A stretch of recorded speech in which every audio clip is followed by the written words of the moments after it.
Good morning guys, and welcome back to a brand new video. In today's video I will be doing a short little review on our Lamborghini Huracan Performante, like I've done for the Agera RS and the Bugatti Veyron Vitesse. If you haven't checked out those videos already, make sure to go check them out. They're pretty cool, informative videos. And yeah, so let's pull this baby out and start the review. Like the Koenigsegg, the Lamborghini Huracan has a keyless entry system. As you can see, pretty simple Lamborghini key. Right here we got the start stop. Really cool thing on Lamborghinis. Lift this up, makes you feel like you're starting up a fighter jet. Foot on the brake.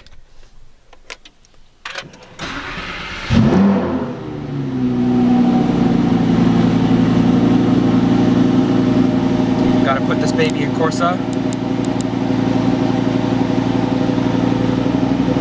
You get the speedometer change. Looks really cool. Got the Corsa right there in the middle. Yeah, let's go.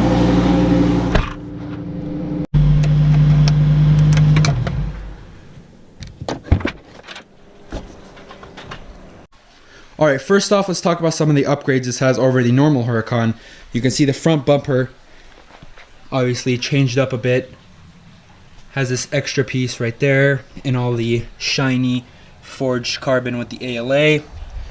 Next thing, these wheels. I absolutely love these wheels. Makes the car look so much more aggressive. Next up, probably the biggest upgrade on this car is this giant wing in the back. All forged carbon. And I had a lot of comments in my last video asking why it looks so dirty, but this is just the way the forged carbon looks. Onto the rear end. We have all the shiny forged carbon everywhere, and these two massive exhaust pipes coming out of the center. Usually on the normal Huracan, there's two right there and two right there. This one looks a lot better in my opinion. Almost all other Huracan Performantes have an Italian stripe that goes from there all the way to there, and this car has the optional flag delete, which in my opinion looks a lot better. Another neat feature is this Performante logo here is painted on most of them. They're stickers, just pretty neat. If you want to open this rear engine compartment here, just go down here, click the button on the bottom.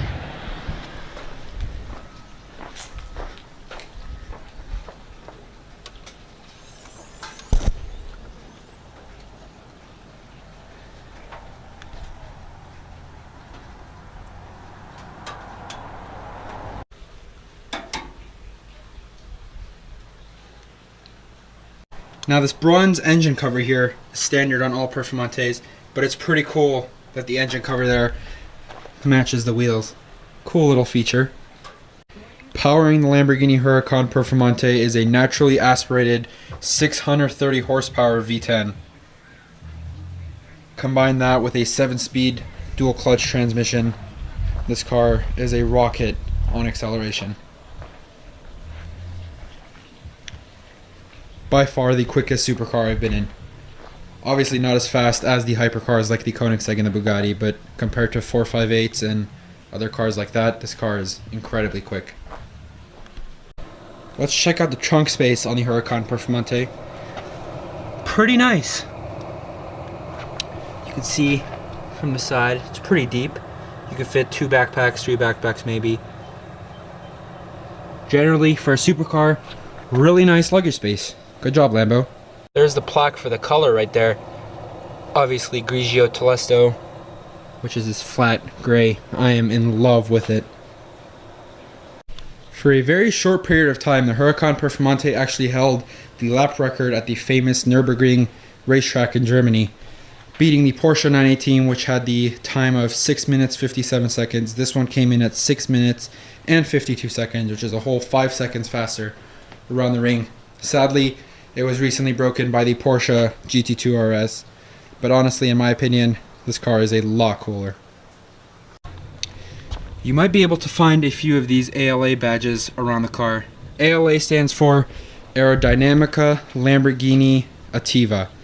What that basically is the active aerodynamic setup they have all around the car, which allows air to go all the way throughout here, up here, and through these two valves. And that left one actually leads up into the hollow wing.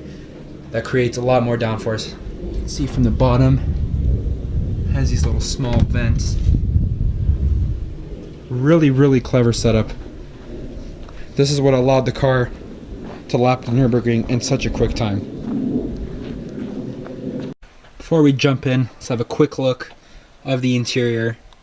Full black Alcantara with red contrast stitching. Performante logo right there. Such a good looking interior. This car actually comes with a light underneath the door that has this huge Lambo sign. Very cool touch. When you first start up the car in Strada mode, it'll start up with this dash setup here. You can hold the top button, it'll go to the speedometer.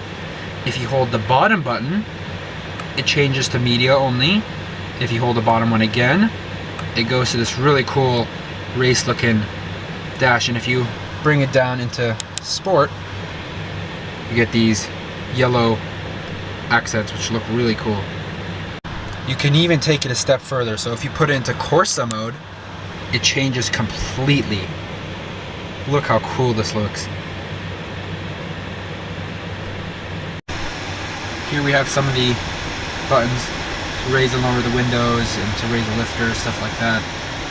Here in the center we have the climate controls, and at the bottom just basically have all these stuff to edit the screen right there. But you can't really change it much when it's in Corsa mode. You can only do it if it's in Sport or Strada. So you can see if you click menu, they'll change. But in Corsa mode, if you click menu or anything, it'll tell you that the system is not available until select Strada or Sport mode.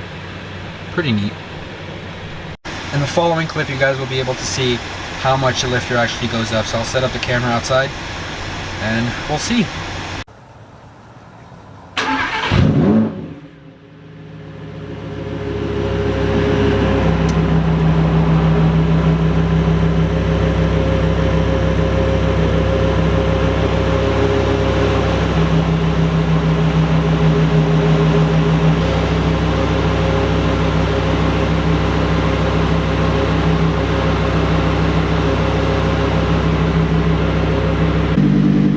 Rev it up in Corsa mode.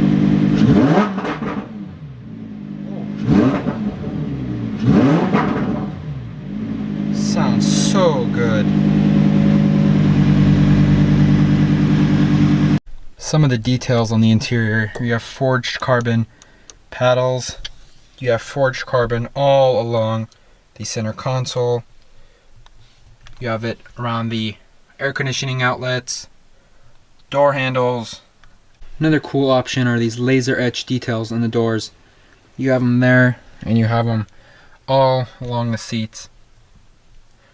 And these are the comfort seats rather than the bucket seats, obviously, because we want to drive it a lot more than we do our other cars, so we need it to be comfortable.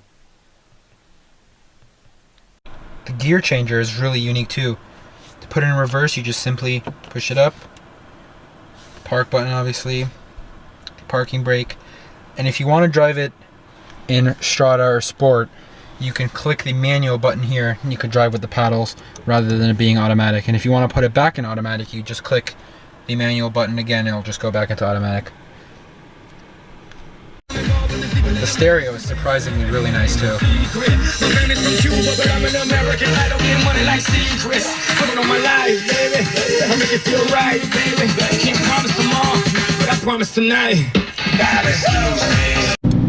Alright, let's take her for a drive.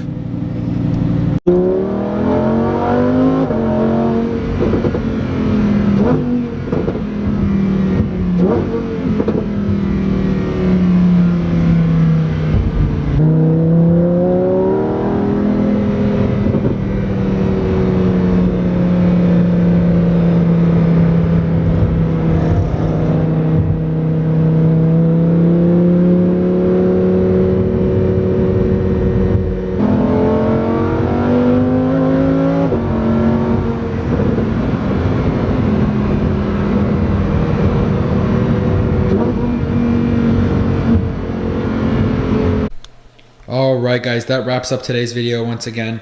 I hope you enjoyed. Like this video, subscribe for more.